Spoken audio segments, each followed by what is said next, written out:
मेरी वाइफ बहुत ज़्यादा फोकस सिविल सर्वेंट है।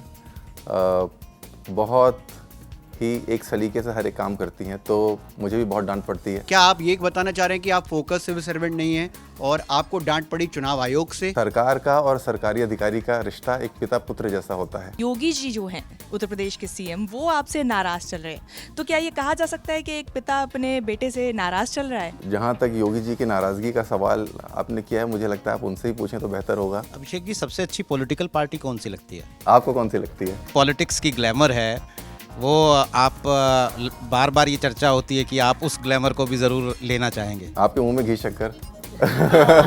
अभिषेक जी, आपसे योगी सरकार नाराज रहती है और जब इससे पहले की जो सरकार थी वो दुर्गा मैडम से नाराज रहती थी, तो ये क्या फैमिली का पॉलिटिक्स से किस तरह का रिश्ता है? ये वैसे बहुत इंटरेस्टिंग एनालॉजी आपने की है। पहले यूपीएससी के नोट्स बनाते होंगे, सब कुछ करते होंगे, और आज 20 सेकंड के जो डांस की जो है वो तैयारी फुल ऑन चल रही है। ये स्विच कैसा रहा? यूपीएससी की तैयारी करने के बाद ना आप बहुत डिसिप्लिन्ड हो जाते हो, आपको बहुत ज़्यादा मेहनत करने की आदत हो जाती है, तो ये सब चीज़ें पीनट्स लगती हैं। फिर आपको लगता है यार ये तो कुछ भी नहीं है। लोगों ने आपके ऊपर कमेंट किया या समाज बदल गया है? मेरे पिताजी खुद ही कहते हैं, आज भी कहते हैं कि इतनी अच्छी सम्मान की नौकरी मिली है, ये सब छोड़ करके वहाँ पे जाके नाच गाना कर रहे हो। ये नचनिया भजनिया को हमारे यहाँ लोग पसंद नहीं करते हैं। आपके लिए कितना मुश्किल रहा जब आपने पहली बार गाया, जब शूट हुआ, सनी लियोनी के आप सामने गए, वो किस तरह का अनुभव था? मैं ना अच्छा गायक नहीं हूँ, मैं गा नहीं सकता गाना, इसीलिए मैंने ना रैप किया है,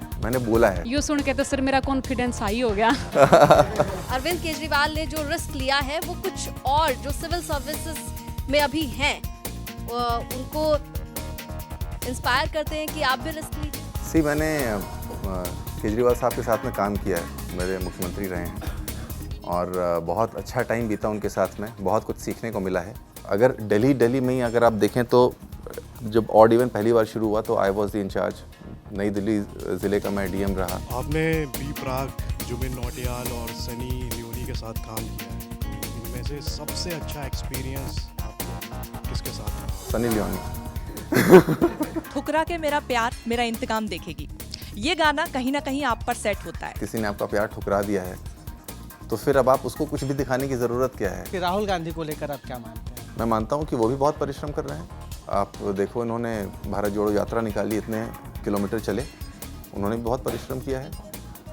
सिर्फ इसलिए कि कोई इंसान सक्सेसफुल हो पाया है या नहीं हो पाया है, इससे हम उसके परिश्रम को कम या ज़्यादा नहीं कह सकते। क्या नए प्रोजेक्ट्स हैं? सनी लियोनी के साथ मेरा सॉन्ग आने वाला है। ब्लैक एंड वाइट जाए कोई रात थी नहीं, लौंडा पूरा तेज़ कोई काट थी नहीं, हमारे बीच में जो अड़े ऐसी लात थी नहीं, टेंशन लेने वाली कोई बात थी नहीं, क्यों तो साथ मेरे साथ क्यों जाती नहीं, हमारी पार्टी में कोई थर्ड पार्टी नहीं, हमारी पार्टी में कोई थर्ड पार्टी नहीं। नमस्ते, मैं अविचल दुबे। न्यूज़ तक के इस मंच पर आप सभी का इस्तकबाल करता हूं।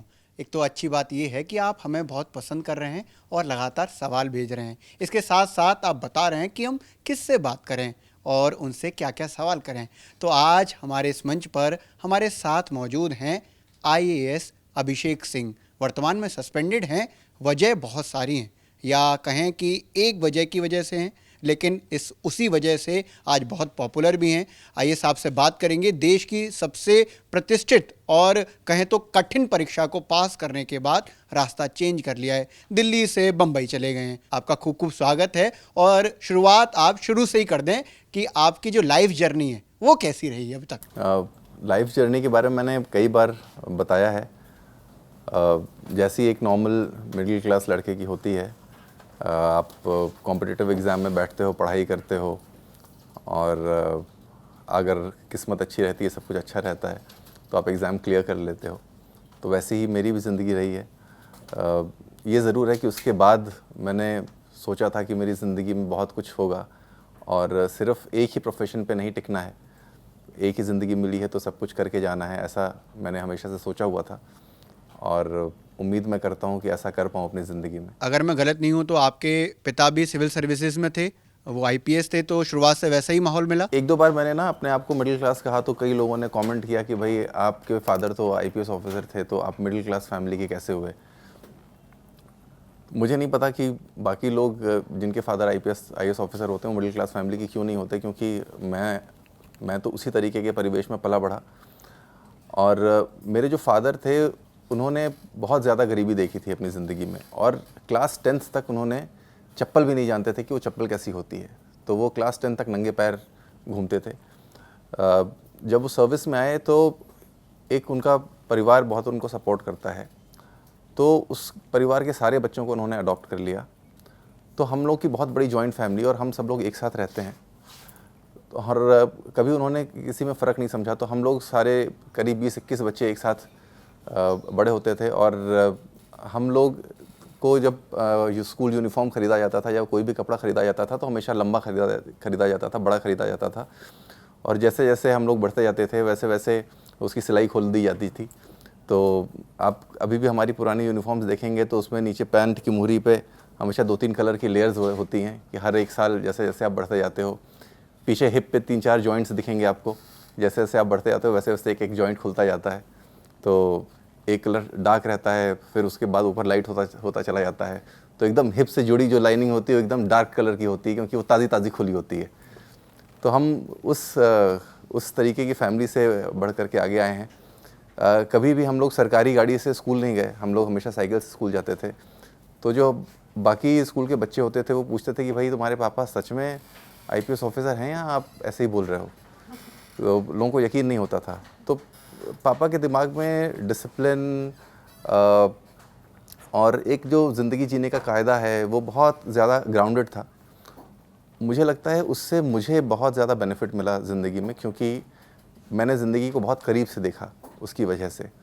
और यही वजह है कि आज हम लोग की भी बेटी है वो स्कूल जाती है, तो हमने इंश्योर किया कि वो हमेशा स्कूल बस में ही स्कूल जाएगी जैसे बाकी बच्चे जाते हैं, कभी भी हमारी गाड़ी में नहीं स्कूल जाएगी, क्योंकि उसको भी उसी तरीके की डिसिप्लिन मिले, उसी तरीके का माहौल मिले और वैसे ही वैल्यूज़ मिले जो मेरे पापा मम्मी ने, मेरी फैमिली ने मुझे दी। ठीक है, लेकिन एक जो बात थी वो इसलिए ज़रूरी हो गई क्योंकि आपने जो लाइफ चुनी, एक तरह से एडमिनिस्ट्रेटिव सर्विसेज को आपने अडॉप्ट किया, तो एक बड़ी बात होती है ना। उससे पहले जैसे कि बचपन बीता होगा, IPS की एक नौकरी होती है तो तमाम ज़िलों से होकर गुजरती है, तो बचपन कैसे बीता? उत्तर प्रदेश के आप जौनपुर के रहने वाले हैं, उसके अलावा आपका जो बचपन है वो कैसा रहा? तो हम लोग हर वेकेशन में, गर्मियों की वेकेशन में जनरली हम लोग अपने गांव जाते थे। जौनपुर में हमारा गांव है, किराकत तहसील पड़ती है, वहाँ पे टुसौरी गांव है।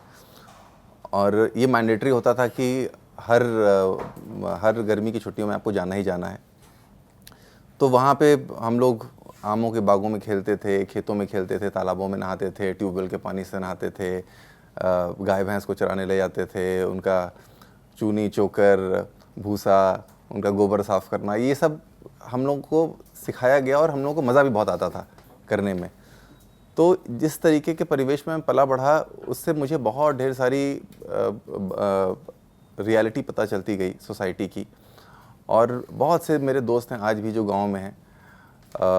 तो एक गांव का वातावरण और एक शहर का वातावरण, और फिर मैं जब सर्विस में आया तो दिल्ली का वातावरण, बॉम्बे जाना शुरू हुआ तो वहाँ का वातावरण, उस सब से एक्सपोजर बहुत अच्छा खासा मिला। मुझे ये देखने को मिला कि कैसे देश के अलग अलग जगहों पे रहने वाले लोग अलग अलग तरीके से सोचते हैं, क्या उनके ख्यालात होते हैं और वो वहाँ पर क्यों हैं जहाँ पर वो हैं। कि आपकी पत्नी भी दुर्गा शक्ति नागपाल, वो भी कलेक्टर हैं बांदा में, तो एक लाइफ जर्नी वैसी भी बीती होगी, ख़ास तौर पर 2011 से। मेरी वाइफ बहुत ज़्यादा फोकस सिविल सर्वेंट है, बहुत ही एक सलीके से हर एक काम करती हैं, तो मुझे भी बहुत डांट पड़ती है अगर मैं ठीक से काम नहीं करता तो।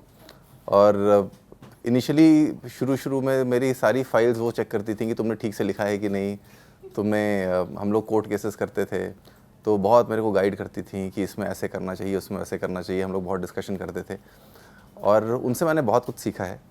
बहुत थरो हैं हर एक चीज़ में, मुझसे ज़्यादा मेहनत करती हैं, तो एक बहुत ज़्यादा बेनिफिट मिला मेरे को। और इनफैक्ट पढ़ाई के दौरान भी मेरे को बहुत डांट पड़ती थी कि तुमने ये ठीक से नहीं किया, ये ठीक से नहीं किया, इसको और अच्छे से करो। तो मैं बहुत खुशकिस्मत अपने आप को समझता हूँ कि मुझे इतना अच्छा लाइफ पार्टनर मिला। आपने कहा कि आपकी वाइफ जो है वो काफ़ी फोकस्ड सिविल सर्वेंट हैं और आपको खूब डांट पड़ती है। क्या आप ये बताना चाह रहे हैं कि आप फोकस सिविल सर्वेंट नहीं हैं और आपको डांट पड़ी चुनाव आयोग से? साल भर पहले आपको डांट पड़ी और उसका जो प्रकरण है वो अब तक चला आ रहा है। उसके बारे में ज़रा बताइए कि हुआ क्या था, असली वाकया क्या है। हम तो जैसे समझते हैं, सुनते हैं कि साहब क्या कहते हैं कि आपने एक तस्वीर खिंचवाई, उसको साझा किया और उसके बाद चुनाव आयोग ने कहा कि साहब ऐसा है कि आप ऑब्जर्वर बनकर गए हैं, वो काम करिए, वो ज़रूरी है, ये सब क्या कर रहे हैं। उसके बाद फिर आप गायब हो गए, आप जो है सर्विसेज में नहीं रहे। फरवरी में जो है आपको जो है मिला कारण बताओ नोटिस और अक्टूबर में आपने दे दिया इस्तीफा। तो जो परिवार का शरारती बच्चा होता है ना, वो आप कभी देखोगे कि पापा घर में घुसते हैं और अगर वो कुछ नहीं भी कर रहा होता है, सबसे पहले आके उसको डांट देते हैं। वो बेचारा चुपचाप बैठ के पढ़ रहा होता है तो भी उसको डांट पड़ जाती है। तो मैं कुछ उस तरीके की मेरी किस्मत रही हमेशा, तो मुझे बहुत डांट पड़ती रही है। अब इतने बड़े बड़े लोग डांट रहे हैं तो उस पर मेरा कुछ टिप्पणी करना उचित नहीं है। उन्होंने अगर डांटा है तो सही डांटा होगा। मैं हमेशा कहता हूँ कि सरकार का और सरकारी अधिकारी का रिश्ता एक पिता पुत्र जैसा होता है। तो पुत्र को ये अधिकार नहीं होता है कि जब उसको डांट पड़े तो वो अपने पिता के ऊपर क्वेश्चन रेज़ करे कि जी आपने मेरे को सही डांटा है या नहीं डांटा है। तो जब बड़े डांटते हैं तो सही डांटते होंगे, इसी चीज़ को मैं एक्सेप्ट करके आगे बढ़ जाता हूँ और यही मैंने हमेशा परिवार में सीखा है अपने। लेकिन पुत्र ने तो एक्स यानी कि पूर्व में जो ट्विटर था उसने लिखा है साहब कि मेरा मानना है कि इस पोस्ट में कुछ भी गलत नहीं है। एक लोक सेवक जनता के पैसे से खरीदी गई गाड़ी में सार्वजनिक कर्तव्य के लिए रिपोर्टिंग कर रहा है। ये तो प्रचार नहीं है, ना कोई स्टंट है, क्योंकि चुनाव आयोग ने कहा कि आप ये स्टंट कर रहे हैं साहब। आपने उसके पहले की लाइन नहीं पढ़ी, उसमें मैंने कहा है कि मैं हम्बली एक्सेप्ट करता हूँ। हाँ, विनम्रता से आप एक्सेप्ट करते हैं। तो अच्छा, आप ये कह रहे हैं कि ये जो डांट है आपने उसको हम्बली एक्सेप्ट कर लिया। अच्छा, अब कैसी चल रही है लाइफ? बहुत अच्छी। क्या चल रहा है, मतलब क्या प्रोजेक्ट्स हैं इस समय? अभी तो लेटेस्ट सनी लियोनी के साथ मेरा सॉन्ग आने वाला है 15 नवंबर को, और आप सब लोग उसको देखिएगा। वो सॉन्ग मैंने ही गाया है, मैंने ही कंपोज़ किया है, उसके लिरिक्स भी मैंने ही लिखे हैं, म्यूज़िक भी मैंने ही बनाया है। तो और बहुत मस्ती भरा सॉन्ग है। थोड़ा बहुत मैंने अपने बारे में उसमें कहने की कोशिश की है, मैं कैसा सोचता हूँ। थोड़ा बहुत यंग लड़के लड़कियों के बारे में कहने की कोशिश की है। और गाने का टाइटल है मेरी पार्टी में कोई थर्ड पार्टी नहीं। तो हमारी पार्टी में कोई थर्ड पार्टी नहीं होती, सिर्फ हम ही, जितने लोग होते हैं वो सारे अपने ही होते हैं। 4 बोल अगर आप गुनगुना के सुना दें तो बहुत बेहतर रहेगा। ब्लैक एंड वाइट जाए कोई रात थी नहीं, लौंडा पूरा तेज़ कोई काट थी नहीं, हमारे बीच में जो अड़े ऐसी लात थी नहीं, टेंशन लेने वाली कोई बात थी नहीं, क्यों तो साथ मेरे साथ क्यों जाती नहीं, हमारी पार्टी में कोई थर्ड पार्टी नहीं, हमारी पार्टी में कोई थर्ड पार्टी नहीं, ये महफिल सारी अपनी है, ये महफिल सारी अपनी है। तो ये आप देखोगे जब तो बहुत मज़ा आएगा। बहुत ही प्यार से फिल्माया गया गाना है, बहुत ही अच्छा, बहुत स्टाइलिश। मैं भी दिख रहा हूँ, सनी लियोनी बहुत स्टाइलिश दिख रही हैं, बहुत मज़ा आएगा आपको देख। नहीं, आप अभी भी बड़े स्टाइलिश दिख रहे हैं और बहुत अच्छे दिख रहे हैं। अभिषेक जी, आपने अभी जैसे जिक्र किया कि सरकारी अधिकारी जो होता है वो एक सरकार के लिए उनके बेटे के जैसा होता है और सरकार पिता की तरह होते हैं। इनको लेकर खबरें आती रही हैं कई बार कि योगी जी जो हैं उत्तर प्रदेश के सीएम, वो आपसे नाराज़ चल रहे हैं। तो क्या ये कहा जा सकता है कि एक पिता अपने बेटे से नाराज़ चल रहा है? कई बार चर्चा आती रही है इस तरीके की। देखिए, पिता तो अक्सर नाराज़ होते रहते हैं बेटों से, और मेरे पिताजी तो बहुत नाराज़ रहते हैं मेरे से। बट मैं हमेशा जाके मना लेता हूँ और फिर खुश हो जाते हैं। जहाँ तक योगी जी की नाराज़गी का सवाल आपने किया है, मुझे लगता है आप उनसे ही पूछें तो बेहतर होगा, क्योंकि मुझे लगता नहीं वो नाराज़ है मेरे से। बहुत लोग मेरे को आके बताते रहते हैं, बट मैंने ऐसा कोई काम किया नहीं जिससे वो नाराज़ रहें। अच्छा, हाल ही में आपका मैंने एक इंटरव्यू देखा था जिसमें आपने कहा था कि जब आपसे राजनीति में आने को लेकर सवाल किया गया था कि आप राजनीति में आगे फ्यूचर में एंट्री करेंगे या नहीं, तो इसको लेकर आपने कहा था कि मैं जो चुनूंगा भारत को चुनूंगा।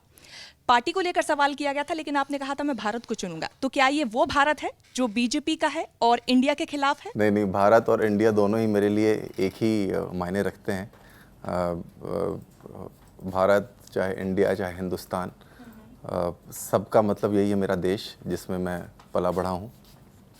मेरा कहने का मतलब ये था कि मैं जो भी करूँगा वो अपने लोगों के उत्थान के लिए करूँगा। जितना कुछ मैंने इतने दिनों में देखा है, सीखा है, वो सारी एनर्जीज़ में लगाऊंगा, क्योंकि मेरे दिल से जुड़े हुए कई मुद्दे हैं। आपने देखा होगा, अगर आपने मेरे को फॉलो किया है तो कोविड के टाइम पे मैंने एक इनिशिएटिव शुरू किया था, यूनाइटेड बाय ब्लड, कि हम सभी ब्लड से यूनाइटेड हैं, हम सभी का खून लाल रंग का है, हम सभी लोगों का खून एक है।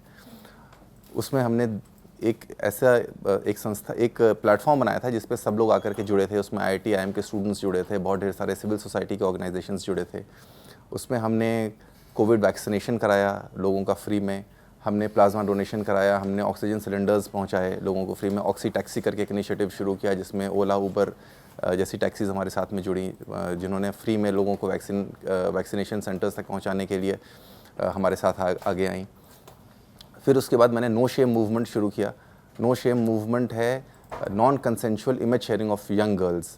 तो जो स्कूल कॉलेजेस में लड़कियां पढ़ती हैं, अगर आपकी किसी के साथ आप रिलेशनशिप में आ जाते हो और उसके बाद उस रिलेशनशिप के दौरान आपने कुछ पिक्चर्स अपने शेयर की हैं अपनी कंसेंट से अपने पार्टनर के साथ, और अब रिलेशनशिप नहीं रहा, तो हो सकता है कई बार आपके पार्टनर्स उसको मिसयूज़ करें और उसके बाद आपको धमकी दें।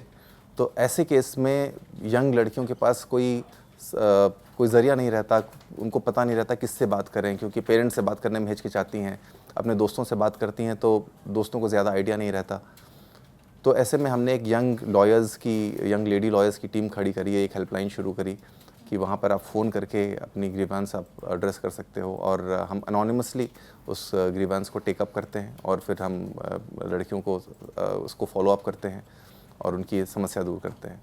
तो ऐसे कई ढेर सारे सोशल इनिशिएटिव्स हैं जो मैं करता रहता हूँ और करना चाहता हूँ और आगे भी करता रहूँगा। राजनीति में आने से लेकर चर्चा आपकी जौनपुर से चुनाव लड़ने की भी है।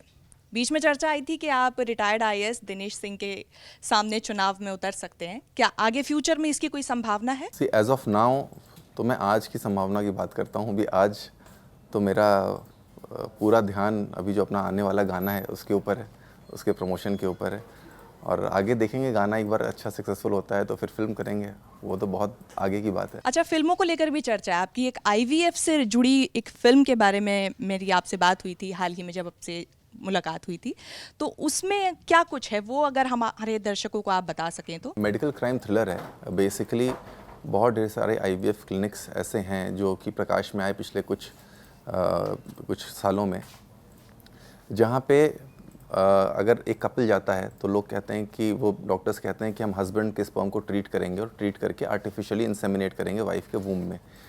कई बार ऐसा देखा गया है कि हस्बैंड का स्पर्म ट्रीट होने के लायक नहीं है तो भी वो लोग किसी और का स्पर्म यूज़ कर लेते हैं और हस्बैंड्स को पता नहीं चलता, वाइफ्स को पता नहीं चलता, और किसी और का स्पर्म यूज़ करके आर्टिफिशियली इंसेमिनेट कर देते हैं। तो इस तरीके का जो स्कैम चला 1-2 जगहों पे प्रकाश में आया, उसके ऊपर हमने ये फिल्म बनाई है कि कैसे इस तरह का स्कैम चल रहा है और किस तरीके के लोग इससे शिकार हो रहे हैं और कैसे इससे बचा जा सकता है। अभिषेक जी, सबसे अच्छी पॉलिटिकल पार्टी कौन सी लगती है? आपको कौन सी लगती है? नहीं, हमें तो वीकेंड पार्टी अच्छी लगती है जी। हमारी कोई थर्ड पार्टी नहीं। हाँ, हमारी कोई थर्ड पार्टी नहीं था। मुझे भी अपनी पार्टी अच्छी लगती है सबसे अच्छी। नहीं, उत्तर प्रदेश की बात करें, थोड़ा सा और फोकस कर लेते हैं कि BJP, BSP, Samajwadi party, Congress party, आपके हिसाब से कौन सी पार्टी अच्छा काम कर रही है या कौन सी पार्टी आपको अच्छी लगती है? देखिए, ऐसा है, मैं तो ना ऐसी पार्टीज़, चूँकि मैं सिविल सर्वेंट हूँ तो मैं सभी के साथ में मेरे को काम करने का ट्रेनिंग दी हुई है, तो जो भी पार्टी रहेगी पावर में उसके साथ में काम करते रहेंगे और अच्छे से काम करेंगे। चुनाव लड़ेंगे तो निर्दलीय लड़ेंगे या किसी पार्टी के टिकट पर लड़ना चाहेंगे? बहुत आगे की कहानी है। नहीं, आप ये तो बहुत करीब की कहानी लगती है। अभी तो बहुत टाइम है उसमें। अभी तो पहले आप गाना तो सुनिए मेरा, अभी गाना आने वाला है। नहीं, गाना तो ग्लैमर है। एक कहावत है कि glamour has limited power but power has unlimited glamour.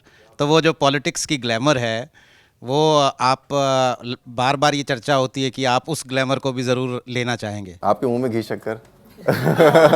Abhishek ji, आपसे योगी सरकार नाराज़ रहती है और जब इससे पहले की जो सरकार थी वो दुर्गा मैडम से नाराज़ रहती थी, तो ये क्या फैमिली का पॉलिटिक्स से किस तरह का रिश्ता है? ये वैसे बहुत इंटरेस्टिंग एनालॉजी आपने की है, मैंने ऐसा कभी सोचा नहीं, लेकिन ऐसा नहीं है, मुझे नहीं लगता ऐसा है। कई बार मेरे से सवाल पूछा गया बट ऐसा है नहीं।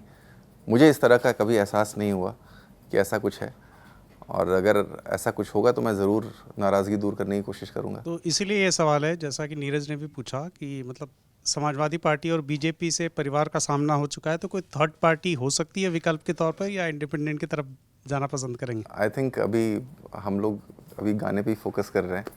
अभी बहुत आगे की बातें हैं। अगर होगा तो मैं 100% हम तो आप लोगों के साथ में शेयर करेंगे। मुझे बहुत अच्छा लगता है। मैं तो वैसे ही मेरे पेट में कोई बात नहीं पचती तो मैं होने से पहले ही बोलना शुरू कर देता हूँ। तो मैं ज़रूर बोलूँगा। नौकरी रोजगार को लेकर काफ़ी पॉलिटिक्स और काफ़ी सामाजिक आंदोलन भी चल रहे हैं, और आपको एक आईएएस की नौकरी मिली, आपका बैच 100 से नीचे, रैंक आपकी 100 से नीचे थी, फिर भी आप उसको छोड़ के जा रहे हैं। तो सरकारी नौकरी के तरफ के बारे में आपकी क्या सोच है? मतलब क्या ऐसा था जो आपको अट्रैक्ट नहीं कर पाया, आपको रोक नहीं पा रहा है? नहीं, ऐसी बात नहीं है। मुझे लगता है कि ज़िंदगी की मेरी सबसे बड़ी उपलब्धि अभी तक की आईएएस बनना ही है, और मैं बहुत गर्व महसूस करता हूँ इस चीज़ में कि मैं इस काबिल अपने आप को मानता हूँ कि मैं आईएएस बन पाया, और इस तरीके की मेरे को स्टेटस रिकग्निशन मिला, इतना सम्मान मिला, इतना प्यार मिला, और इतनी रिस्पॉन्सिबिलिटीज़ निभाने का मौका मिला। अगर दिल्ली में ही अगर आप देखें तो जब ऑड इवन पहली बार शुरू हुआ तो आई वॉज द इंचार्ज। नई दिल्ली ज़िले का मैं डीएम रहा। बहुत ढेर सारी एनक्रोचमेंट ड्राइव्स मैंने दिल्ली में करी हैं। बहुत ढेर सारी सरकारी ज़मीनें खाली कराई हैं, कई 100 एकड़ों की ज़मीनें खाली कराई हैं, और सबसे बड़ी मैसिव एनक्रोचमेंट ड्राइव अगर दिल्ली में आज तक किसी ने करी तो मैंने करी हैं। तो इस तरीके की अपॉर्चुनिटीज़ मिली, इतनी यंग एज पे काम करने का मौका मिला। एक टाइम ऐसा था जब मैं 3 ज़िलों का डीएम था यहाँ पे दिल्ली में, ईस्ट दिल्ली, शाहदरा और नई दिल्ली। तो सरकार का इतना फेथ था मेरे ऊपर कि उन्होंने मेरे को इतनी रिस्पॉन्सिबिलिटीज़ दी, तो ये बहुत बड़ी बात है। ऐसा नहीं है कि मोह भंग हो रहा है या कुछ ऐसा हो रहा है। बात यह है कि मैंने हमेशा से सोचा था कि मैं अपनी ज़िंदगी में कई चीज़ें करूँगा, और आईएएस उनमें से सिर्फ एक चीज़ थी। गवर्नमेंट में रह के मुझे ऐसा लगता है अगर ये मेरी खुद की बनाई हुई नौकरी होती, अगर ये मेरा खुद का अपना बिज़नेस होता, तो मैं इसके साथ 10 चीज़ें और करता, और वो चूँकि मेरी ज़िम्मेदारी होती। बट मुझे ऐसा लगता है कि चूँकि मैं भारत सरकार, उत्तर प्रदेश सरकार, दिल्ली सरकार, इन सरकारों का प्रतिनिधित्व करता हूँ, तो मुझे अपना कंडक्ट वैसे रखना चाहिए जैसा कि ये सरकारें अपने ऑफिसर्स को दिखाना चाहती हैं लोगों को। मैं ये करके, इस तरह के क्रांतिकारी कदम उठा करके मैं अपने लिए तो बहुत अच्छा कर लूँगा, बट मुझे नहीं पता कि मैं बाकी लोगों के लिए शायद इस अपने रोल को जस्टिफाई कर पाऊँगा या नहीं कर पाऊँगा, इस पोजीशन को जस्टिफाई कर पाऊँगा या नहीं कर पाऊँगा। तो मैंने सोचा है कि भविष्य में मुझे अगर और कुछ करना पड़ेगा तो मैं अपनी पर्सनल कैपेसिटी में करूँगा। और मैं जाना जाऊँ तो अभिषेक सिंह के नाम से जाना जाऊँ। अभिषेक सिंह आईएएस की वजह से ये सब हो रहा है, वो नहीं मैं चाहता कि ऐसा जाना हूँ। मैं अपनी काबिलियत की वजह से जाना जाऊँ, अपने आज तक के अचीवमेंट की वजह से नहीं। तो ऐसी मेरी सोच है, और मुझे लगता है कि अगर हम मेहनत करें, शिद्दत से काम करें, तो किसी भी फील्ड में हम सक्सेस पा सकते हैं। और बहुत ढेर सारी फील्ड्स हैं जिनमें मेरा इंटरेस्ट है काम करने का, तो उसमें मेहनत से जी जान लगा के काम करेंगे, और अगर ऊपर वाले ने चाहा, सब कुछ अच्छा रहा, तो सफलता भी मिलेगी। एक आईएएस की नौकरी में तो एक हफ्ते में 70 घंटे भी कम पड़ते होंगे, लेकिन अभी एक बयान आया है नारायण मूर्ति साहब का। उन्होंने कहा कि अगर भारत को और आगे लेकर जाना है तो युवाओं को 70 घंटे काम करना चाहिए। मतलब एक उन्होंने एक बयान के तौर पर दर्ज कराया है, लेकिन ये बड़ी डिबेटेबल इशू हो गया है। आपको लगता है कि ये जो बात है ये ठीक है प्राइवेट नौकरियों के लिहाज से भी? क्योंकि मुझे काम करना बहुत ज़्यादा पसंद है, और कभी भी काम करके मैं बोर नहीं होता हूँ। मुझे लगता है कि आप जितना ज़्यादा काम कर सकें उतना ज़्यादा अच्छा है, और 70 घंटे के आप 80 घंटे काम करो, 90 घंटे काम करो। मुझे लगता है अगर आपको काम करने में मज़ा नहीं आ रहा है जो आप काम कर रहे हो, और अगर आप उससे बोर हो जा रहे हो, तो आप एक्चुअली वो काम ही नहीं कर रहे हो जिसमें आपका दिल कर रहा है। तो आपको या तो अपना प्रोफेशन चेंज कर देना चाहिए, या आपको सोचना चाहिए कि क्यों ऐसा हो रहा है। मैं हमेशा लोगों से कहता हूँ कि अगर आपने अपना गोल ठीक सेट नहीं किया है, तो भी आपको मोटिवेशन की ज़रूरत पड़ेगी, तभी आप बोर होगे, तभी आपको एक्सटर्नल फोर्सेस चाहिए होंगी अपने आप को सस्टेन करने के लिए, उस गोल की तरफ बढ़ने के लिए। अगर आपने ऐसा गोल चुना हुआ है जो आपको पसंद है, तो आप कभी थकोगे नहीं, कभी आप रुकोगे नहीं, कभी आप बोर नहीं होगे। और मैं एग्जांपल देता हूँ कि जब भी एक गर्लफ्रेंड बॉयफ्रेंड बात करते हैं, तो कभी भी लड़का सुबह आकर के ये नहीं बोलेगा, अगर रात भर अपनी गर्लफ्रेंड से बात करके आएगा तो सुबह आके ये नहीं बोलेगा कि यार कल रात मैंने बहुत ज़्यादा हार्ड वर्क किया है, यार पूरी रात मैंने बात करी है। वो खुशी से जागेगा। लेकिन अगर वहीं रात में पढ़ाई करके आएगा तो वो बोलेगा अरे यार कल मैंने बहुत ज़्यादा हार्ड वर्क किया, मैंने पूरी रात पढ़ाई की है। अगर आप फिल्म पूरी रात देखोगे, कभी आप नहीं बोलोगे मैंने बहुत ज़्यादा हार्ड वर्क किया है। वो इसलिए क्योंकि आपको वो काम करना पसंद है, आपको अपनी गर्लफ्रेंड से बात करना पसंद है, आपको फिल्म देखना पसंद है, आपको घूमना पसंद है। आप रात भर घूम के आओगे, आप कभी हार्ड वर्क नहीं बोलोगे। बट अगर आपने पढ़ाई कर ली तो आप बोलोगे नहीं बहुत ज़्यादा पढ़ाई कर ली, बहुत ज़्यादा हार्ड वर्क किया है। तो अगर आपको, जैसे जितने भी सक्सेसफुल लोग हैं वो कभी भी अपना काम करते हैं, अगर शाहरुख खान दिन रात एक्टिंग करते हैं तो कभी नहीं आकर के बोलते मैंने बहुत ज़्यादा हार्ड वर्क किया है। मोदी जी हैं, अगर वो रात भर काम करके आएंगे कभी नहीं बोलेंगे कि मैंने बहुत ज़्यादा हार्ड वर्क किया, क्योंकि उनको पसंद है। सचिन तेंदुलकर हैं, अगर वो क्रिकेट खेल के आएंगे वो बोलेंगे नहीं कि मैंने बहुत हार्ड वर्क किया है, क्योंकि उनको पसंद है। अगर उनका बस चले तो 24 घंटे के अंदर वो 48 घंटे काम करना चाहेंगे। तो काम तो जितना ज़्यादा आप कर सको, मुझे लगता है उतनी बड़ी बरकत है। और अगर आपका शरीर साथ दे, सब कुछ साथ दे, तो बहुत ये सौभाग्य की बात है कि अगर आप जितना ज़्यादा आपको काम करने का मौका मिले। बट ये सब्जेक्टिव मैटर नहीं है। आपने कहा कि आपको पसंद है, सचिन तेंदुलकर की बात आपने करी, SRK की बात आपने करी, ये तो सब्जेक्टिव मैटर हो गया ना। मतलब लेकिन अगर इंडस्ट्रीज़ में ये 70 घंटे काम कराया जाए तो वो तो मेंटल स्ट्रेस में तब्दील हो जाएगा। मुझे नहीं लगता। अगर ऐसे लोग, इसका मतलब कि आपको वो जिस काम में आप हो, जिस प्रोफेशन में आप हो, आपको वो प्रोफेशन पसंद नहीं है। मुझे नहीं लगता कभी काम करके मेंटल स्ट्रेस होता है। जिसको वो काम पसंद होता है उसके लिए करियर रीअलाइनमेंट की ज़रूरत है, रादर देन कि आप नंबर ऑफ़ आवर्स कम करें। आपको करियर काउंसलिंग की ज़रूरत है ताकि आप सही करियर में रहें, ताकि आप 80 घंटे 90 घंटे काम करने के बाद भी आप स्ट्रेस फ्री रह सकें। तो काम चेंज करने की ज़रूरत है rather than number of hours कम करने की। इसका मतलब हम ये समझ सकते हैं कि आपका भी मन नहीं लग रहा था, इसलिए जो स्विच आपके करियर में आ रहा है इस वक्त, एक्टिंग की तरफ आप बढ़ रहे हैं, गाने कर रहे हैं। सनी के साथ एक्सपीरियंस रहा, इसके बारे में ही बात करेंगे, लेकिन ये बोर हो गए थे आप, मन भर गया था, ऐसा माने क्या? ऐसा बिल्कुल नहीं। मैंने तो आपको बताया कि मैं तो बहुत घंटे, कई घंटे काम करता था। और बोर की बात नहीं, मैंने आपको बताया कि बहुत ढेर सारी और चीज़ें करनी है ज़िंदगी में। तो ये तो बहुत सौभाग्य की बात है कि मैं यहाँ पे इतना काम कर सका। अब आगे भी सौभाग्य की बात है कि इतना कुछ कर पा रहा हूँ। जैसे हमारा गाने का रिहर्सल था, मेरे को डांस करना नहीं आता था, तो मैंने डांस के ऊपर कम से कम 200-300 घंटे मैंने रिहर्स किया है। सिर्फ 2.5 मिनट का वीडियो है, उसमें मेरा डांस मुश्किल से 20 सेकंड का होगा, बट उस 20 सेकंड के डांस के लिए मैंने 200 घंटे रिहर्स किए हैं। तो मुझे अच्छा लगता है। मुझे लगता है कि अगर वो इतना करने के बाद मैं उस 20 सेकंड को भी जस्टिफाई कर पाऊँ तो मेरे लिए बहुत बड़ी बात होगी। ये जो करियर शिफ्ट आपका रहा, ये एक्सपीरियंस कैसे रहा? जैसे आपने कहा कि पहले यूपीएससी के नोट्स बनाते होंगे, सब कुछ करते होंगे, और आज 20 सेकंड के जो डांस की जो है वो तैयारी फुल ऑन चल रही है। ये स्विच कैसा रहा? तब सोचा था कि ऐसा स्विच कभी सोचूंगा करने की? सोचा तो बचपन से ही था कि बहुत कुछ करूँगा, उतना कुछ तो कर नहीं पाया हूँ अभी तक। उस हिसाब से तो मुझे लगता है शायद मैं 10% भी नहीं अचीव कर पाया हूँ जितना मैंने बचपन में मैं सोचता था कि इतना कुछ कर लूँगा इस एज तक। तो बट ये शिफ्ट अच्छा रहा। और यूपीएससी की तैयारी करने के बाद ना आप बहुत डिसिप्लिन्ड हो जाते हो, आपको बहुत ज़्यादा मेहनत करने की आदत हो जाती है। तो ये सब चीज़ें पीनट्स लगती हैं, फिर आपको लगता है यार ये तो कुछ भी नहीं है। तो जितना रिहर्सल करने में शायद बाकी वो लोग जिन्होंने यूपीएससी की तैयारी नहीं की है उनको शायद लगता हो कि अरे ये तो बहुत ज़्यादा है, तो हम लोग को नहीं लगता, क्योंकि हम लोगों ने इतनी मेहनत, इतनी ग्रिलिंग झेली होती है और फिर सर्विस में आने के बाद और भी ज़्यादा झेल लेते हैं, तो फिर ये नॉर्मल लगने लगता है। अभिषेक जी, जब आप अपनी कहानी बता रहे थे जौनपुर वाले कि गांव जाते थे गर्मी की छुट्टियों में, तो मुझे अपनी कहानी याद आ रही थी कि हम भी ऐसे ही बचपन में गांव जाया करते थे। एक लड़का IAS बनता है, फिर नौकरी छोड़ता है। कोई कनेक्शन था पहले मुंबई से इस तरीके का कि सीधे जाके मतलब आपका वीडियो आ रहा है, बड़े बड़े स्टार्स के साथ आप स्टार बनने की प्रक्रिया में हैं, ये अचानक कैसे मिल गया आपको? क्या पहले से आपने इसको लेके कोई मेहनत की थी, कोई तैयारी की थी, या कुछ आपके ऐसे दोस्त हैं जो मुंबई में आपको सपोर्ट करते हैं? क्योंकि वो तो माया नगरी है ना, पूर्वांचल के बच्चों के लिए वो बहुत दूसरी दुनिया है। और जैसी कहानी आपने अपनी बताई कि आप जिस मध्यवर्गीय परिवार से आते हैं, उसके लिए कितना कठिन रहा यह सफ़र या कितना आसान रहा? सक्सेस के मापदंड से देखें तो मुझे नहीं लगता कि बॉलीवुड में मैं 5% भी मेरा पेनिट्रेशन है या 5% भी मैं सक्सेसफुल हुआ हूँ।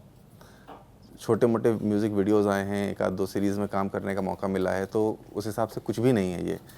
हाँ, ये ज़रूर है चूँकि मैं पहला IAS ऑफिसर हूँ जो इतना कुछ कर रहा है, इसकी वजह से मेरे को थोड़ी ख्याति मिल गई है। बट अगर इन टर्म्स ऑफ वर्क आप देखें तो कुछ सब्सटेंशियल मैं नहीं पा पाया हूँ अभी तक, और अभी भी संघर्ष जारी है कि कुछ मेरे को अच्छा मिल जाए वहाँ पे। और मुंबई में जैसा कि लोग बताते हैं, थोड़ा सा मुश्किल ये रहता है कि आपकी एंट्री बहुत मुश्किल रहती है, आपके ऊपर लोग भरोसा कर सकें और आपको अच्छा किरदार दे सकें, वो वक्त आने में काफ़ी मुश्किल लगता है। तो मैं भी अभी उसी संघर्ष से गुज़र रहा हूँ। अभी ये ज़रूर है कि मेरी दोस्ती कई लोगों से हो गई है, कई लोगों से जान पहचान हो गई है।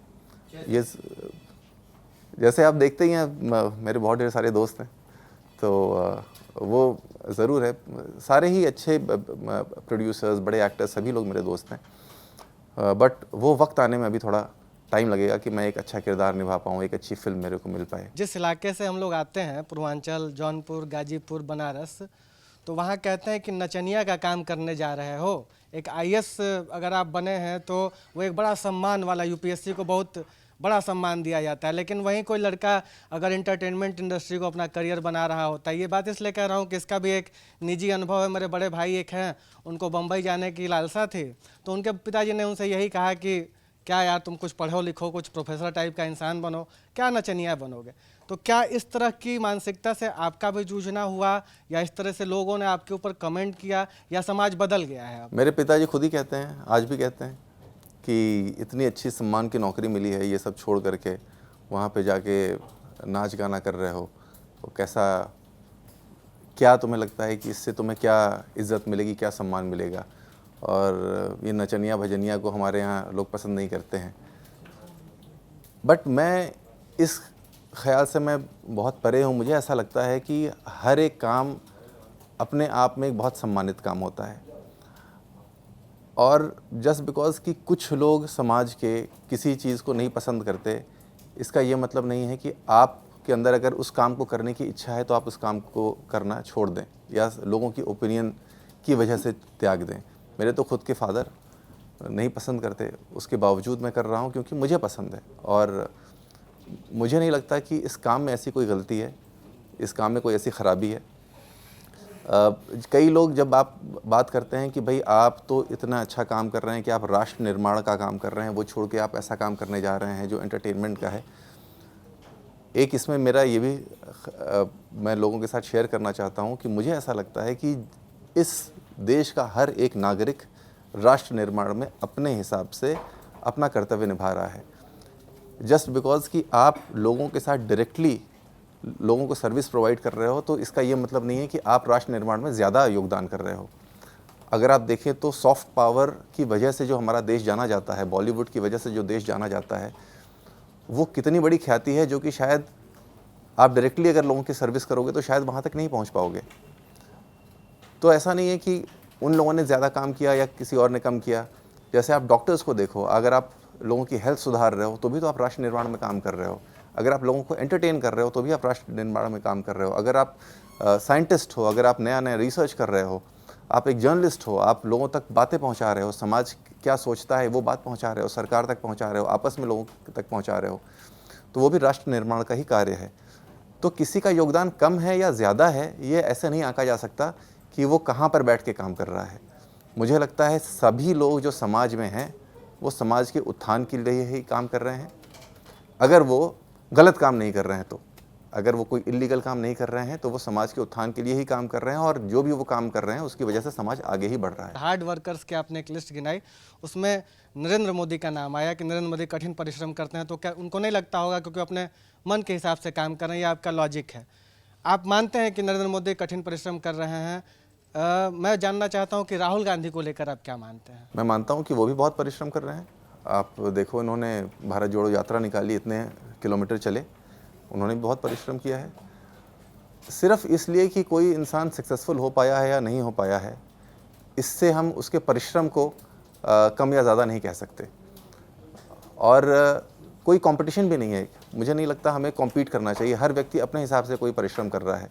मोदी जी अपने हिसाब से परिश्रम कर रहे हैं, राहुल गांधी जी अपने हिसाब से परिश्रम कर रहे हैं, मैं अपने हिसाब से परिश्रम कर रहा हूँ, शाहरुख खान जी अपने हिसाब से परिश्रम कर रहे हैं, सब लोग अपने अपने हिसाब से परिश्रम कर रहे हैं। अब सचिन तेंदुलकर जी और विराट कोहली जी के दो लोगों के परिश्रम को आप आपस में तुलना नहीं कर सकते कि किसी ने कितना परिश्रम किया और कौन कितना सक्सेसफुल हुआ। एक बार मैं देख रहा था एक शो जिसमें सलमान, आमिर और शाहरुख थे।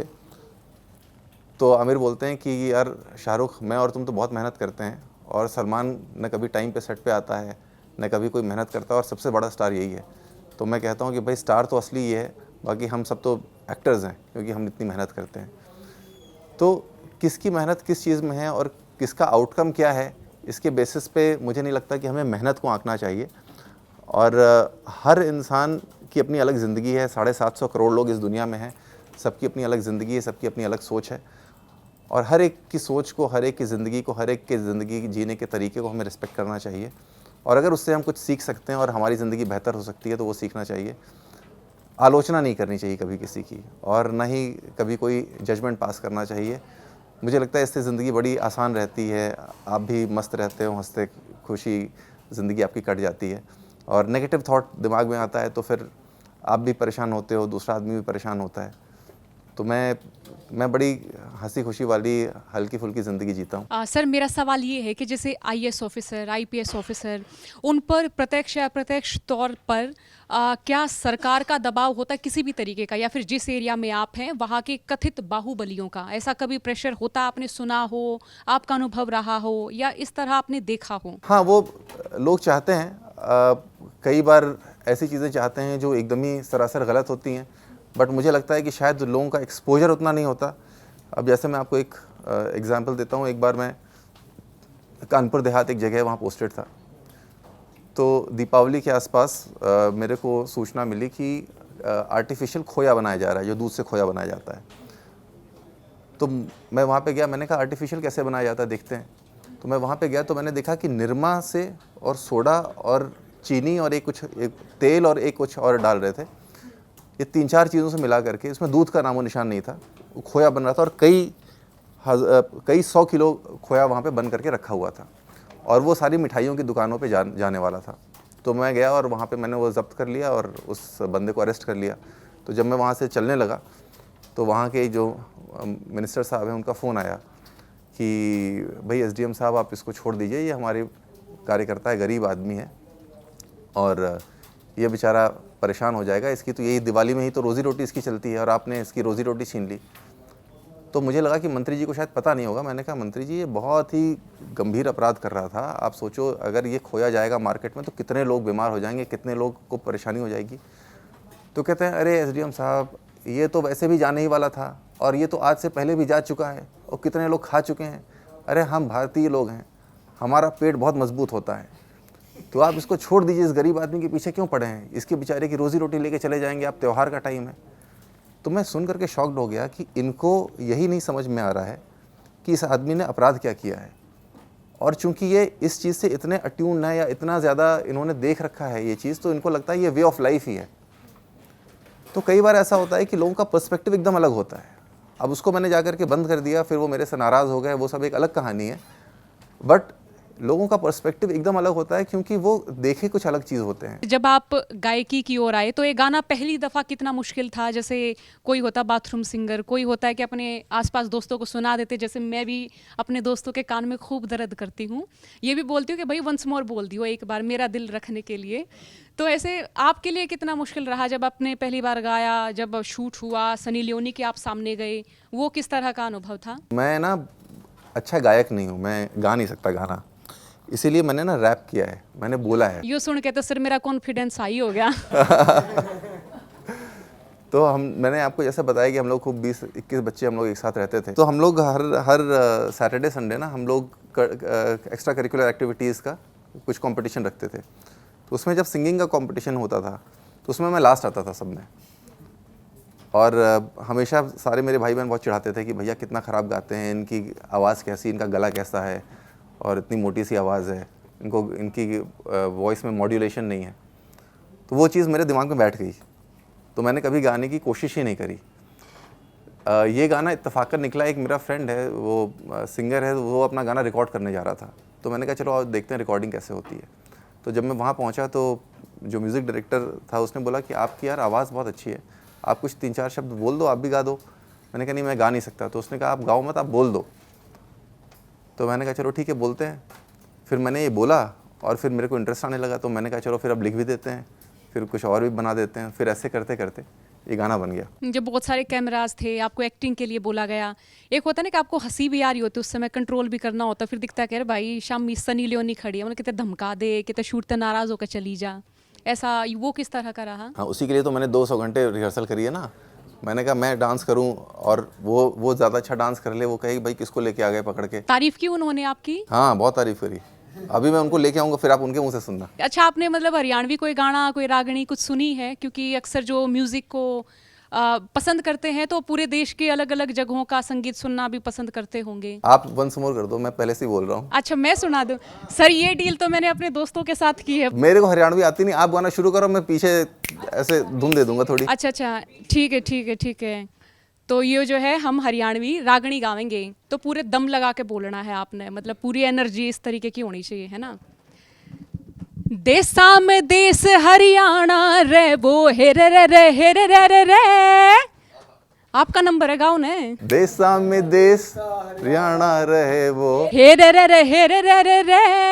अरे दूध दही का खाना रे, हेरे रे रे हेरे रे रे रे। देसा में देश हरियाणा रे, जित दूध दही का खाना रे।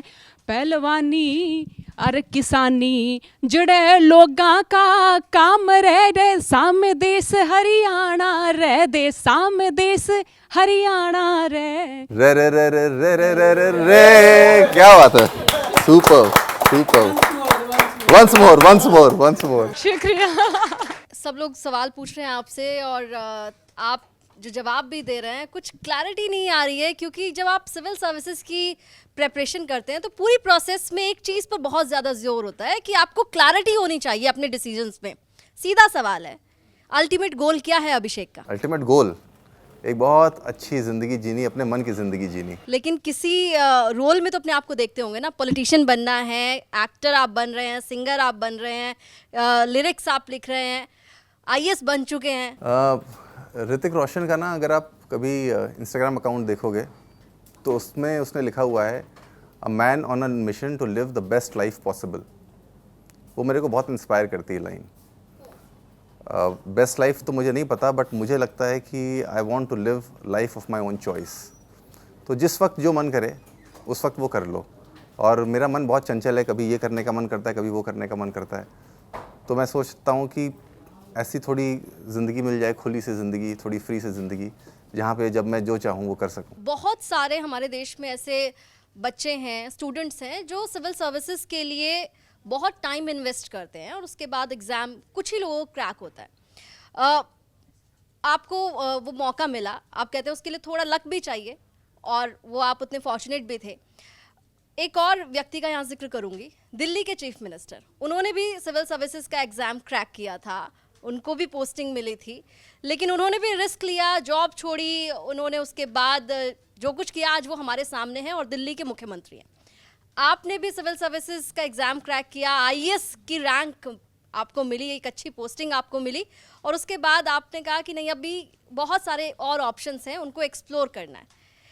मैं मुख्यमंत्री अरविंद केजरीवाल के बारे में आपसे जानना चाहूँगी, क्या लगता है कि अरविंद केजरीवाल ने जो रिस्क लिया है वो कुछ और जो सिविल सर्विसेज में अभी हैं उनको इंस्पायर करते हैं कि आप भी रिस्क लीजिए? मैंने केजरीवाल साहब के साथ में काम किया है, मेरे मुख्यमंत्री रहे हैं और बहुत अच्छा टाइम बीता उनके साथ में, बहुत कुछ सीखने को मिला है।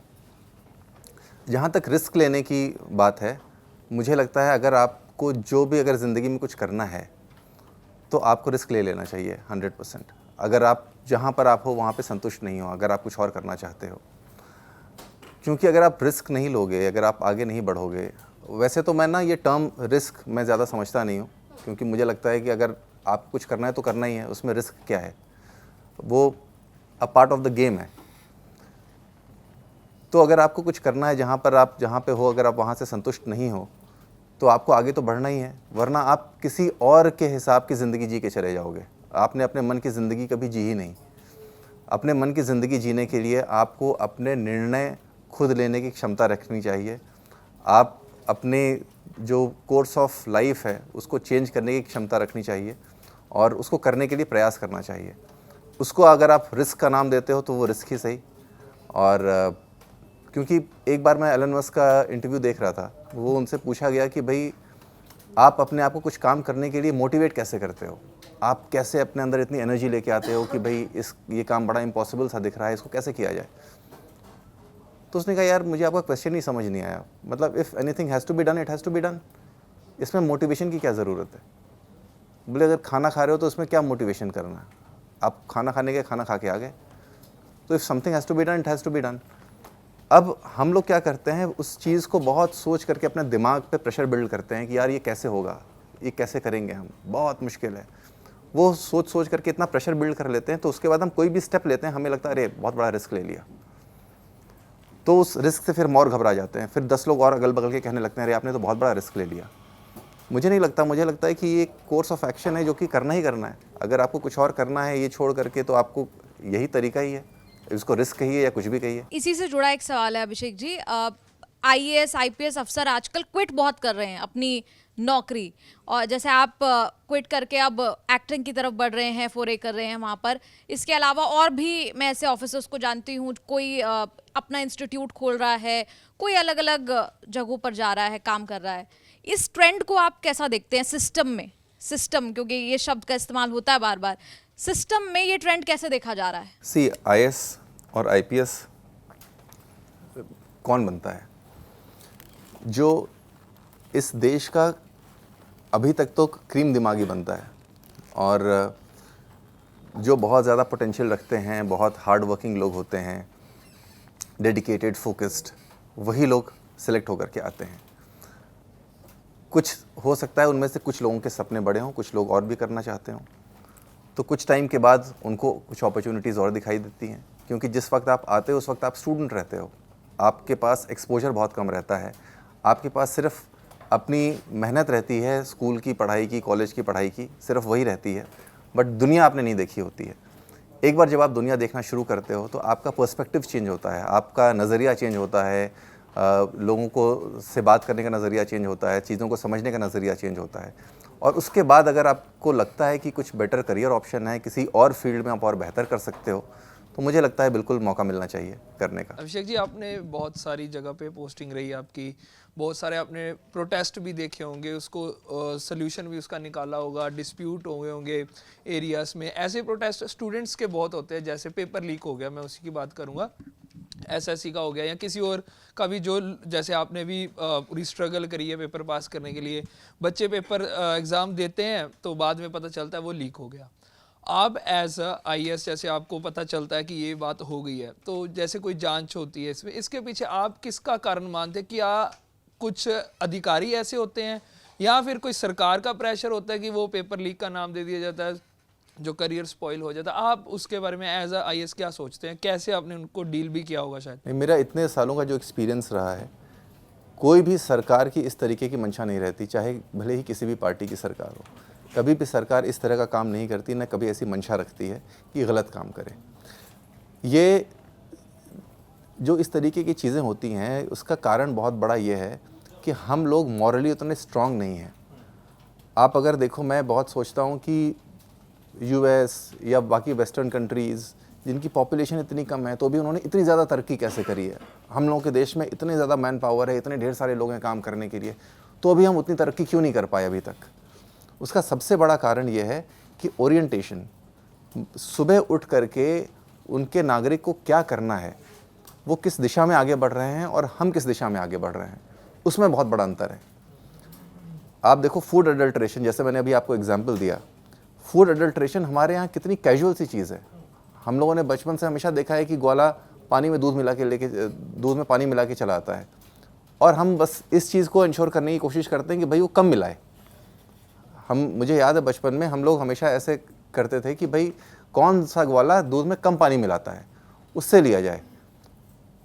तो ये हम लोगों के लिए बहुत एक एक्सेप्टेड चीज़ है कि चलो ठीक है, फूड में अडल्ट्रेशन होता ही होता है। आप बाहर की कंट्रीज़ में जाएंगे और देखेंगे कि फूड अडल्ट्रेशन कितना स्ट्रिक्ट चीज़ है, उसके ऊपर कितनी स्ट्रिक्ट पनिशमेंट है। ऐसी हमारे एग्ज़ाम की पद्धति है, हम लोग ये मान के चलते हैं कि जी एग्ज़ाम में कभी नकल करके पास हो गए, कभी डिग्री ऐसे बनवा ली, कभी कुछ कर लिया, और ये एक्सेप्टेड नॉर्म है सोसाइटी में। जब तक ये सोसाइटी में एक्सेप्टेड नॉर्म रहेगा, तब तक कोई भी सरकार इसको ख़त्म नहीं कर पाएगी। जिस दिन सोसाइटी इसको मानना ख़त्म कर देगी कि भाई इस तरीके से अगर आपको एग्ज़ाम देना है तो आपको 100% पढ़ लिख करके ही देना होगा, और जो वो नंबर आए वो सैक्रोसैंक्ट होंगे, उस दिन सरकारें भी बहुत ईजी हो जाएगा सरकारों को इसको एनफोर्स करना। तो ये सबसे पहले लोगों का ओरिएंटेशन, समाज का ओरिएंटेशन चेंज करना पड़ेगा इसको करने के लिए। अभिषेक जी, मेरा सवाल भी अरविंद केजरीवाल जी से जुड़ा है। आपने बताया कि आपने उनके अंडर में काम किया है और बहुत अच्छा एक्सपीरियंस रहा, लेकिन हम जो अब खबरें देखते हैं और हमारे पास जो खबरें आती हैं कि बड़ा झगड़ा रहता है केजरीवाल सरकार और अधिकारियों के बीच में, तो आपका कैसा एक्सपीरियंस रहा उनके साथ काम करने का, और आखिर अधिकारियों से इतना लड़ते क्यों हैं अरविंद केजरीवाल? देखिए, किसी से भी लड़ाई करना या नहीं लड़ाई करना तो अपना एक पर्सनल नेचर होता है। तो आपके भी कुछ दोस्त होंगे जो आपसे लड़ते होंगे, कुछ दोस्त होंगे जो नहीं लड़ते होंगे, कुछ मजाकिया होते होंगे, कुछ ऐसे होते होंगे। और कई बार क्या है कि चीज़ें वैसी होती नहीं जैसे प्रोजेक्ट होती हैं। मेरा अपना एक्सपीरियंस बहुत अच्छा रहा है और मेरी कभी लड़ाई नहीं हुई। बहुत ही अच्छे से सौहार्दपूर्ण तरीके से मेरा उनके साथ टेन्योर बीता। ये ज़रूर है कि उस दौरान कई ऐसी खबरें आईं, उसका मुझे जो ऐसा लगता है वो कारण ये है कि वो बहुत जल्दी क्विक चेंज चाहते हैं और कई बार ऑफिसर्स शायद वो समझ नहीं पाते, उनकी मंशा नहीं समझ पाते, और वो जो एक इन्फॉर्मेशन डेफिसिट होता है, जो एक मिसकम्युनिकेशन होता है बीच में, जो संवाद ठीक से स्थापित नहीं हो पाता, उस वजह से शायद इस तरीके की बातें सामने आती हैं। अदरवाइज़ मुझे लगता नहीं ऐसी कोई प्रॉब्लम है। नहीं तो क्या वजह केंद्र सरकार है? क्योंकि आप जिसको रिपोर्ट करते हैं वो एलजी साहब हैं। एलजी साहब बीजेपी इस समय अपॉइंट करती है क्योंकि केंद्र में उनकी सरकार है, यहाँ पे अरविंद केजरीवाल अलग पार्टी है। तो क्या आपको ये वजह लगती है सबसे बड़ी? खुलकर आप बता सकते हैं। नहीं, मैंने जैसे अभी आपको थोड़ी देर पहले कहा, आपने जब ये सवाल नहीं पूछा था तो भी मैंने एक चीज़ कही थी कि कोई भी सरकार चाहे किसी भी पार्टी की हो, हमेशा लोगों का भला ही चाहती है। उसका तरीका अलग हो सकता है, लेकिन कभी कोई भी सरकार ऐसा नहीं चाहेगी कि नहीं लोगों का भला ना हो या हम कुछ रोड़ा अटका दें भला करने में। तो उस तरीके की हो सकता है वैचारिक मतभेद हो सकते हैं ज़रूर, बट ऐसी कोई प्रॉब्लम नहीं है। आपने बी प्राक, जुबिन नौटियाल और सनी लियोनी के साथ काम किया है, तो इनमें से सबसे अच्छा एक्सपीरियंस आपको किसके साथ रहा? सनी लियोनी। मुझे ऐसा पता नहीं क्यों लग रहा है बार बार कि आप बहुत बचा बचा कर बोल रहे हैं। ऐसा लग रहा है डिस्ट्रिक्ट हेडक्वार्टर्स में एक डीएम ही बात कर रहा है या एक अधिकारी ही बात कर रहा है। हो सकता है कि ये मेरा थॉट प्रोसेस हो, लेकिन हाल ही में आपने एकनाथ शिंदे से मुलाकात करी है, क्या एजेंडा था? मैं उनसे कई मौक़ों पे मिल चुका हूँ। मेरे बहुत अच्छे जानने वाले हैं और मैं बहुत इज़्ज़त करता हूँ उनकी, बहुत सम्मान करता हूँ, मुझे बहुत प्यार करते हैं। तो बिना एजेंडा के मिलता हूँ मैं, प्यार एजेंडा है हमारा। आपने कहा कि अभी चुनाव लड़ने वाली जो प्रक्रिया है वो तो काफ़ी दूर है, अभी उसके बारे में बात नहीं करनी चाहिए। चलिए आप अपने बारे में बात मत करिए, लेकिन आपको क्या लगता है कि देश में जो 5-6 महीने बाद चुनाव होंगे, आम चुनाव होंगे, वो किस तरफ चल रहे हैं? अभी किस तरफ जो बयार है वो बह रही है? इंडिया अलायंस की तरफ, या जो एनडीए गवर्नमेंट है वो रिपीट हो जाएगी, मतलब प्रधानमंत्री नरेंद्र मोदी फिर से एक बार प्रधानमंत्री बन जाएंगे? अब देखो, ये तो चिराग तले अंधेरा वाली बात है। आपके पास पूरी दुनिया की इन्फॉर्मेशन है और आप मेरे से पूछ रहे हो। थॉट प्रोसेस पूछ रहा हूँ आपका। मुझे तो क्या ही पता होगा। देखो, सारे जो सर्वे एजेंसीज़ हैं वो सारी आपको रिपोर्ट करती हैं, आपकी खुद की इतनी सर्वे एजेंसीज़ हैं और आप मेरे से पूछ रहे हो। बल्कि आपको पता चल जाए तो मुझे बता देना। आप एक इंडिविजुअल जो है अपना कमिटमेंट होता है ना, आप कैसे सोचते हैं? आपको क्या लगता है, आप जो देख रहे हैं, अच्छा हम जो चला रहे हैं, आप जो देख रहे हैं उसके बाद आपका क्या परसेप्शन तैयार हो रहा है, वही बता दीजिए। मुझे लगता है बहुत इंटरेस्टिंग चुनाव है क्योंकि बहुत ढेर सारे मुद्दे एक साथ आ रहे हैं इसमें, और it will be very interesting to see कि कैसे इतनी ढेर सारी पॉलिटिकल पार्टीज़ फाइट करती हैं, इतने कैंडिडेट्स फाइट करते हैं और किस आइडियोलॉजी पे फाइट करते हैं, कौन सी आइडियोलॉजी ज़्यादा अच्छी निकल करके आती है, क्या तरीका है कैनवैसिंग का, कैंपेनिंग का, और कौन जीतता है। ये अपने आप में खुद में बहुत अच्छी साइंस है स्टडी करने के लिए। एक बात और मेरे को एक जाननी है, क्योंकि उत्तर प्रदेश का आर्डर, फिर उसके बाद दिल्ली का आर्डर और फिर उत्तर प्रदेश का आर्डर, आप अपने काम के टाइमलाइन को अगर बता सकें कि आपको कहाँ ज़्यादा मजा आया और क्या क्या आपको जो प्रोसेस है वो विभाग मिले। कई बार होता है कि हम जब आपके बारे में तलाशने जाते हैं तो बहुत सारा, सबसे ज़्यादा जो इंटरेस्टिंग जो है ग्लैमर वाली दुनिया आ जाती है, लेकिन काम के बारे में नहीं आ पाता है। मुझे जानना है आपके काम के बारे में। वो इसलिए क्योंकि मैंने ना कभी अपना सोशल मीडिया प्रोफाइल एक तो बहुत लेट बनाया मैंने, और उसके पहले मैंने कभी काम के बारे में पब्लिश ही नहीं किया। मैं कभी ऐसा सोचता नहीं था कि मुझे काम के बारे में पब्लिश करना चाहिए, और मेरे पास ज़्यादा फोटोग्राफ्स नहीं मैंने कभी खिंचाई, मैंने कभी इंटरव्यूज़ नहीं दिए। एक खिंचाई, उसके बाद ही इतना बवाल हो गया। हाँ, एक खिंचाई तो उसके बाद आप देखो।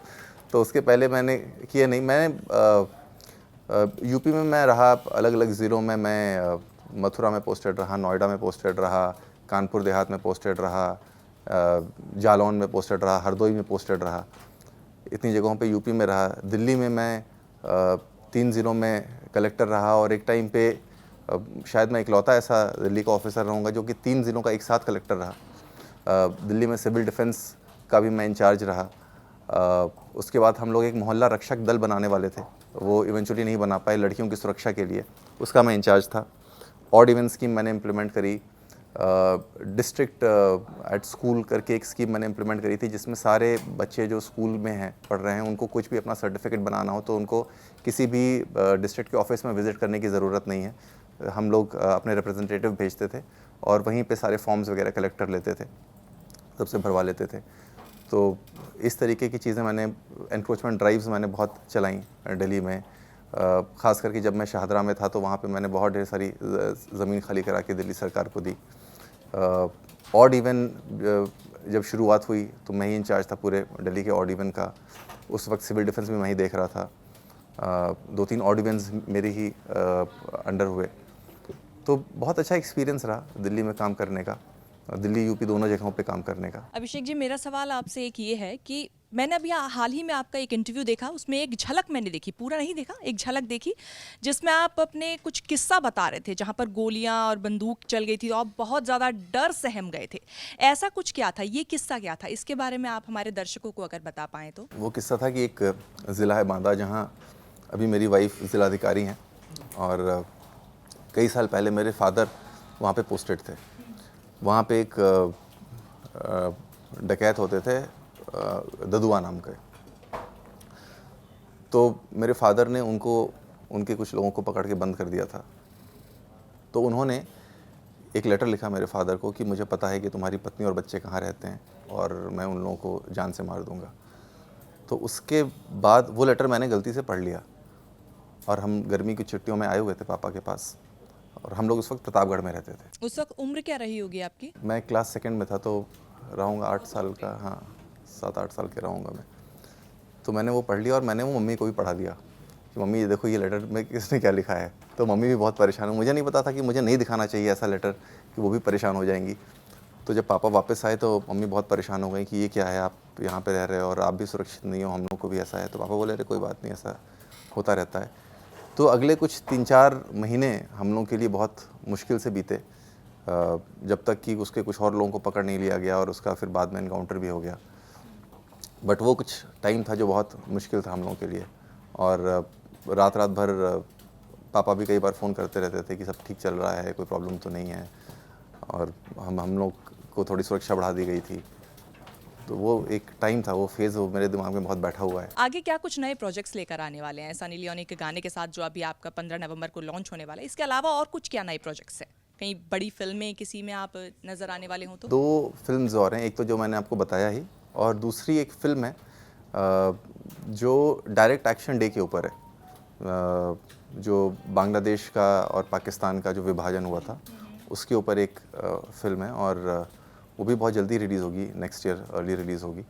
वो एक फ़िल्म बहुत इंटरेस्टिंग है और उसमें जो कश्मीर फाइल्स के प्रोड्यूसर हैं उन्होंने वही प्रोड्यूस कर रहे हैं उसको भी। ठुकरा के मेरा प्यार मेरा इंतकाम देखेगी, ये गाना कहीं ना कहीं आप पर सेट होता है क्योंकि आपसे जुड़ा कुछ ऐसा किस्सा है जहां पर आपको लव लाइफ में आपकी बहुत ज़्यादा खास नहीं चली और उसके बाद आपने ये सफ़र चुना जिसका रास्ता IAS ऑफिसर तक होके जाता है। इसके बारे में अपने हमें कुछ कहानी बता पाएँ तो आप। मैं ना पहली चीज़ तो इस लाइन से इत्तेफाक नहीं रखता कि ठुकरा के मेरा प्यार मेरा इंतकाम देखेगी।